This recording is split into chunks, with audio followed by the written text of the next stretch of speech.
Precioso día, hermoso día miércoles 5 de febrero de este año 2025, acá en mi casa, en Caracas, Venezuela, para vivir este día en la presencia maravillosa de nuestro Dios y disfrutar de su gracia y de su bendición sin límites.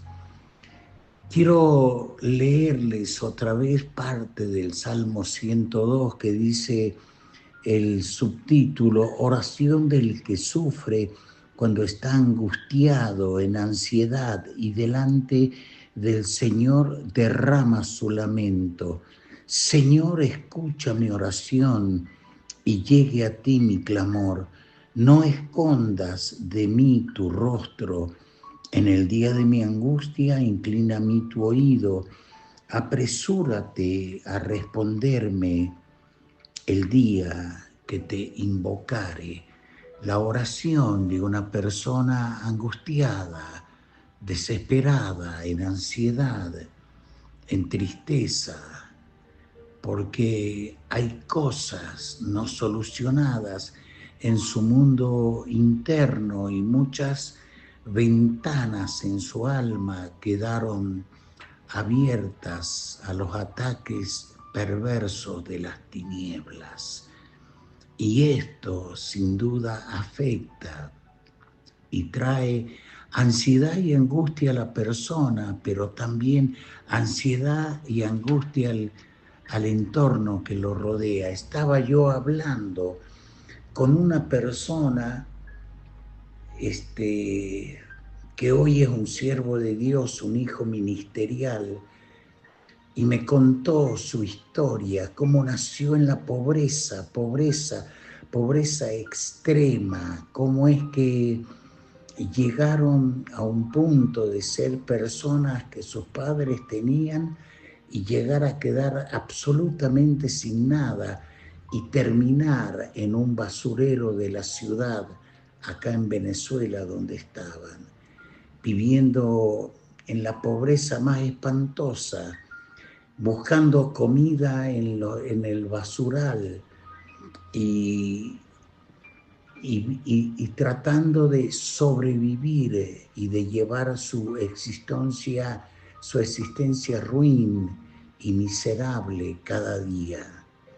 Y él me cuenta la subcultura que se forma en personas que han estado en ese basurero en forma literal, no solamente de pecado, sino físico, en una condición. Y él me decía cómo se va formando una subcultura, porque eso lo llevó a él después a entrar en las drogas, en la cocaína, en la perversión y en toda clase de males.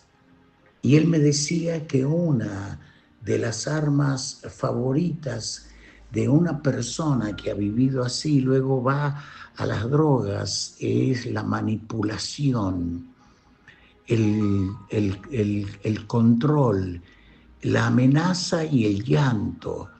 Me decía él, como una persona que ha estado así, amenaza y después llora como un niño, que parece un niño malcriado, aún siendo un hombre o una mujer de edad. Pero es la subcultura de la manipulación que lo hace vivir y actuar así, porque cree que todo el mundo está en contra de él y que él tiene que vivir porque también cree, me decía él, yo vivía con la conciencia de que quizás era el último día de mi vida, no dormía de noche, dormitaba y me despertaba así, sobresaltado, angustiado, en ansiedad. Lo segundo, me decía él, cómo después de eso que la persona manipula para lograr sus objetivos, entra donde la mentira viene a ser normal para él, donde se le va formando una personalidad de mentir y llega un momento que cree sus propias mentiras y vive así y en esa condición desarrolla su vida. Y lo tercero, la perversión sexual, porque la perversión sexual o el entrar en el sexo desordenado a él lo ordena. Yo le decía, cuéntame, ¿cómo es eso? Y me dijo lo siguiente, es que la persona se ordena porque le activa el sexo, la dopamina, la serotonina, la oxitocinina, y entonces se siente bien, chévere, entonces él comienza a vivir una vida doble. Le comenté y le pregunté, ¿y cómo hiciste tú cuando conociste al Señor? Porque hoy es líder y un líder principal y que me está ayudando a mí en todo lo que es Redime Internacional y hoy forman con su esposa una pareja extraordinaria y un movimiento hermoso. Y yo le di, y él me dijo, cuando tú sigues en eso, abres puertas y ventanas de tu vida a las fuerzas demoníacas y llegas a creer que la manipulación es parte normal, que llorar y amenazar es normal, que mentir es, y que el sexo desordenado te ordena porque te sientes feliz y placer aunque entras en condenación. Y él me decía, si no hay una profunda conversión al Señor, quedan las secuelas del pasado. Y me contó cómo él tuvo que hacer una tarea de que el Señor lo salvó, pero luego de liberación, de entrar en un proceso del mundo de Dios para ser libre, para no estar, como dijo el Salmo 102, cuando está angustiado y delante de Dios derrama, me dice, siempre te quedan secuelas si no te conviertes. Y si eres una persona que Dios usa en dones de sanidades, de milagro, en dones proféticos, en otros dones llamativos que impactan y llaman la atención, la persona ya vive y se acostumbra a esa vida doble de ser una persona arriba del púlpito y ser otro líder en la casa, déspota, amenazador. Y él me contó todo el proceso que pasó, él, cómo se conoce con la que hoy es su esposa y pasa todo ese proceso y él se convierte profundamente a la verdad de Dios en Jesucristo.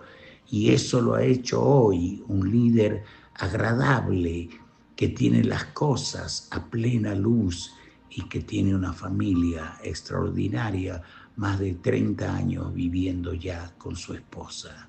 Mi querido campeón, mi querida campeona, hay esperanza cuando uno de verdad se entrega al Señor y no dejas que las secuelas del pasado, que el diablo vuelva a tocar botones en tu vida, como dijo el Señor, ahora viene el príncipe de este mundo, pero él nada tiene en mí.